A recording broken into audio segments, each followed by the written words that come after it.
Hi friends, তোমরা সকলে কেমন আছো? তো দেখো আমি রান্নাঘরে চলে এসেছি।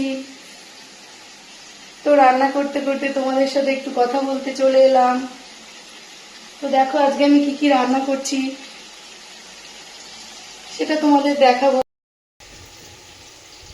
তো বন্ধুরা দেখো, প্রথমে সকালের জন্য গরম গরম খিচুড়ি করেছি গোবিন্দভোগ চাল আর মুগ ডালের। পাঁপড় ভাজা করেছি, ভাত করেছি এক হাঁড়ি, কাঁকরোল ভাজা করেছি ও ভাজা হচ্ছে। এছাড়াও এখানে কাটোয়া ডাঁটা সিদ্ধ করে রেখেছি, আর পটল আলু ঝিঙে মিষ্টি কুমড়ো এগুলো ভাজা হচ্ছে, মানে একটা পাঁচ তরকারি হবে। এছাড়াও এখানে পনির লবণ হলুদ মাখানো আছে, আলু কেটে রেখেছি, পনির দিয়ে আলু দিয়ে একটা রসা হবে। এখানে মশলা করে রেখেছি। দেখো আমার এখানে কিছুটা কাঁকরোল ভাজা হয়ে গেছে ও বাকিটা ভাজা হচ্ছে।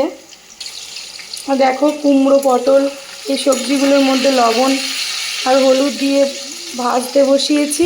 তো এটা প্রায় সেদ্ধ হয়ে গেছে। এবার এর মধ্যে আগে থেকে সেদ্ধ করে রাখা কাটোয়া ডাঁটাগুলো দিয়ে দিলাম।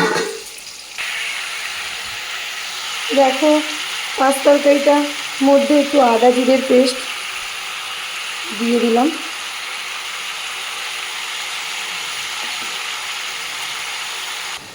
তো দেখো পনিরের আলুটা আমি একটু সিদ্ধ করে নিচ্ছি। তো দেখো এদিকে পাঁচ তরকারির মধ্যে একটু চিনি দিয়ে দিলাম। তো দেখো এদিকে কড়াইয়ের তেলটা গরম হয়ে গেছে, এবার পনিরগুলো দিয়ে দিলাম। তো দেখো সব পনির ভাজতে দিয়েছি। তো দেখো পনিরটা ভেজে নেওয়ার পরে একটু গরম জলে ফুটিয়ে নিতে হয়, তাহলে পনিরটা বেশ নরম হয়। আর এদিকে পাঁচ তরকারি আমার হয়ে গেছে, এবার নামাবো। তো দেখো ভাপ দিয়ে নেওয়া আলুগুলো একটু তেলে ভেজে নেব।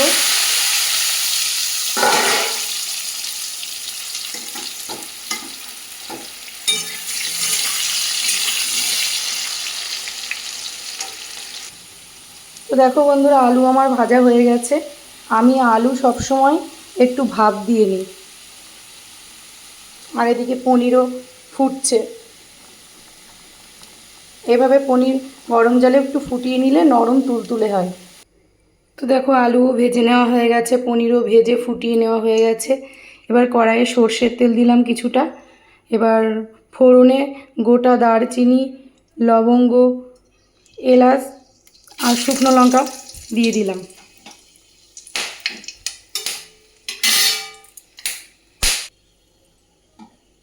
এবার মশলার পেস্টটা দিয়ে দিলাম।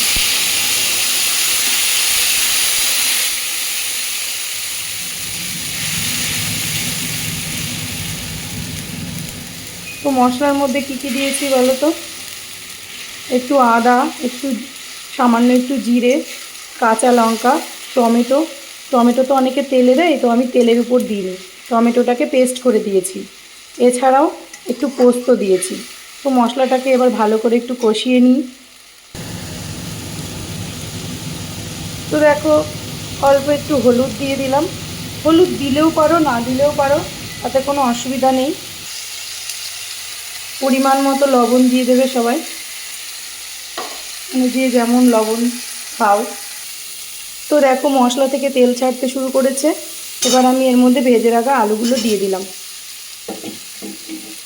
তো তোমরা চাইলে কালারের জন্য শুকনো লঙ্কা বা লঙ্কার গুঁড়ো দিতে পারো। তো আমরা যেহেতু মানে শুকনো লঙ্কার গুঁড়োটা কম খাই, কাঁচা লঙ্কা বেটে তরকারি করি, সেই জন্য আমি শুকনো লঙ্কার গুঁড়োটা দিইনি। তো দেখো আলুর সাথে মশলাকে কষিয়ে নিয়েছি। এবার ভেজে জলে ফুটিয়ে রাখা পনির আর গরম জলটা পনিরের মধ্যে ঢেলে দিলাম। তো দেখো এবার একটা ঢাকা দিয়ে কিছুক্ষণ হতে দেব। তো দেখো ঢাকনা খুলে নিয়েছি, পনির আমার প্রায় হয়ে এসেছে। এবার সামান্য একটু গরম মশলা ছড়িয়ে দিলাম উপর থেকে, দিয়ে এবার একটু নাড়াচাড়া করে নেব। তো বন্ধুরা, আমার পনির রান্না হয়ে গেছে, কড়াই থেকে গামলাতে ঢেলে নিয়েছি। তো তোমরা সকলে ভালো থেকো, টাটা, আবার দেখা হবে নেক্সট ভিডিওতে।